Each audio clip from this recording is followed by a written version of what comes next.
ખોટા છે પછી સાબિત થવાની. પણ ભારતીય જનતા પાર્ટી એવું કીધું કે જો તમે નહીં આવો, જો તમે અમારામાં નહીં આવો તો અમે તમને ચોક્કસ સજા કરાવી. ઓકે, ચાલો આ મુદ્દે પર જવાબ લઈ લઈએ. જે કહી રહ્યા છે કે ધાક ધમકી અને દબાવી અને આવી રીતે લઈ જાય છે, કૌભાંડની પણ બાવળિયા સાહેબના વાત કરી. એમણે મેં અગાઉ પણ કહ્યું કે રાજકીય ક્ષેત્રમાં આવેલો કોઈ માણસ ધાક ધમકીથી જો બીતો હોય ને તો એ રાજકારણમાં જ ન હોય. પહેલી વાત તો રાજકારણમાં જે બાબત જ ના હોય. એટલે નરેન્દ્રભાઈ મોદી આજે જ્યારે અમેરિકા એમને સ્વીકારે છે, જે રાહુલ ગાંધી કે જેનું મોસાળ ઇટાલિયન છે, જેની બેન પ્રિયંકા ગાંધી કે જે આજે કોંગ્રેસની મહામંત્રી છે, એને આટલા વર્ષથી થઈને પહેલી ગાંધીના નામે કોંગ્રેસ રચાઈ હતી. ગાંધી આશ્રમની પહેલી મુલાકાત લે. આ કોંગ્રેસે આ ગુજરાતને પહેલાથી અન્યાય કરેલો છે. આ ગુજરાતનો વિકાસ ન થાય એ મોરારજી દેસાઈને દેશના વડાપ્રધાન તરીકે હટાવવાનો પ્રયત્ન કરેલા હતા. આ સરદાર વલ્લભભાઈ પટેલ ના બને એના પર પ્રયત્ન કર્યા હતા. અને આ નરેન્દ્રભાઈ મોદી અને આ જ્યારે ગુજરાત એ આ દેશનું વિશ્વગુરુ બનવા જઈ રહ્યું છે, ત્યારે આ રાહુલ ગાંધી અને એની કોંગ્રેસ એને ખપતું નથી. અને મારે ખાસ બીજી વાત કેવી છે, આનો જવાબ લઈ લઈએ. મારા મિત્ર વિજયભાઈ એવું કીધું કે સરદાર પટેલને જે તે સમયે સરદાર સાહેબને અન્યાય કર્યો હતો, તો હું એવું કહેવા માંગુ છું કે સરદાર સાહેબ એ કોંગ્રેસના સભ્ય હતા. તેઓને નહેરુજી સાથે, ગાંધીજી સાથે સારા સંબંધ હતા. તમે હવે ઇતિહાસ બદલી રહ્યા છો અને સરદાર સાહેબના નામે આજે તમે જે રાજકારણ કરવા માંગો છો એ દેશની જનતા જાણી ગઈ છે. હું એ કહેવા માંગુ છું, એ વખતે એમને શું હતું, કેમ કોઈ એક વ્યક્તિ વડાપ્રધાન બને, એ બધું છોડી દઈએ. સરદાર સાહેબને અન્યાય, આ બીજી સરદાર સાહેબની આપણે વાત કરી લીધી. હવે આગળ પણ ઘણા બધા આક્ષેપ કર્યા. પ્રિયંકા ગાંધી આટલા વર્ષમાં પહેલી વાર ગાંધી આશ્રમમાં ગયા, આ બધા પણ આક્ષેપ કર્યા. એનો કોઈ જવાબ ખરો? હું ચોક્કસથી અહીંયા બેઠેલા તમામને પૂછવા માંગુ છું કે જ્યારે અહીંયા ઘણા બેઠેલા જે ન્યુટ્રલ વ્યક્તિઓ પણ છે, આજે એક કોંગ્રેસ સાથે જોડાય છે, એમને લાગે છે કે દેશમાં અસમંજસની પરિસ્થિતિ છે. નોટબંધી પછી આપણા સાહેબે એવું કીધું હતું કે નોટબંધી કર્યા પછી મને ફક્ત 50 કે 60 દિવસ આપો, જો હું ખોટો પડું, કાળું નાણું ના આવે, આતંકવાદ બંધ ના થાય તો તમે જે ચોકમાં લઈ જશો હું ત્યાં આવીશ ને મને ફાંસી લટકાવજો. આમાંથી કંઈ થયું? નોટબંધીથી નથી કાળું નાણું પાછું બંધ થયું, નથી આતંકવાદ બંધ થયો. આપ શું થયું નોટબંધીમાં? બસ ઓકે, નોટબંધી બાદ શું થયું એ સીધો સવાલ પૂછવામાં આવ્યો છે. આપને પૂછવા માંગી શું થયું?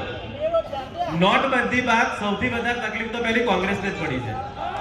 એટલે કાળા નાણાંની વાત કરવા વાળા કાળા નાણાં પહેલા એ જ રાખતા હતા. બીજું કે આતંકીઓ જે પૈસાનો ઉપયોગ કરતા હતા એ વહીવટ કેશમાં કરતા હતા, એ કાળું નાણું હતું, એ પકડાયું. બીજી વાત, મારા મિત્રએ હમણાં એમ કીધું કે કોંગ્રેસ વહીવટમાં એકદમ હોશિયાર છે ને વહીવટ પરફેક્ટ કરે છે. સાચી વાત છે એમની. હમણાં જ એમના એક ચીફ મિનિસ્ટર મધ્યપ્રદેશમાં થયા અને એમના ત્યાંથી જ હમણાં ટૂંક સમયમાં એમના ત્યાંથી 700 કરોડ 800 કરોડની માતબર રકમ પકડાઈ. એ જ વહીવટ છે. બીજી વાત, મારા બીજા મિત્રએ એમ કીધું કે ભારતીય જનતા પાર્ટીના કાર્યકર માત્ર ખુરશી જ ગોઠવે. સાચી વાત છે.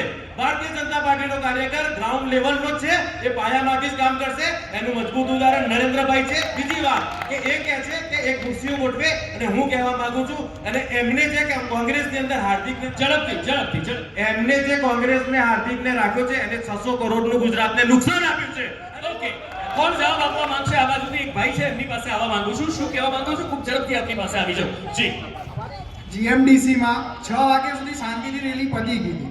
એમને પોલીસ એ મુદ્દો ઉઠાવો નથી. અત્યારે બીજા કોઈ સાબરકાંઠાના મુદ્દા હોય એનો એમને એમ કીધું હાર્દિકે શું કરો. એક વ્યક્તિ પહેલા આપ આપનું સ્થાન ગ્રહણ કરશો. હું દરેક પાસે આવીશ. આપનું સ્થાન ગ્રહણ કરશો. શું કહેવા માંગો છો? પહેલા આપ જવાબ આપશો. બીજેપીના વિજય હાર્દિક પટેલની વાત કરીએ, તમે એમને કેમ શું જવાબ આપવા માંગો છો? શું જવાબ છે આપનો? એક મિનિટ પહેલા શું જવાબ આપવા માંગો છો? આપ શું જવાબ આપવા માંગો છો? પહેલા એ કહો. હું આપનો જવાબ માંગી રહ્યો છું. શું જવાબ માંગો છો? હું આપનો જવાબ માંગુ છું. શું જવાબ આપવા માંગો છો એ બોલો. શું જવાબ આપવા માંગો છો? આ બાજુ આવો, આપ આગળ આવો. શું જવાબ આપવા માંગો છો એ વાત કરો. આપણે શું જવાબ આપવા માંગો છો એ વાત કરો. સ્થાનિક મુદ્દાઓ લઈશું. તમારી સરકાર છે, ઉપર નીચે તમારી સરકાર છે. રેન્ક પોઈન્ટ ખેડૂતોનો હિત વિચારો છો તો ખાતર માટે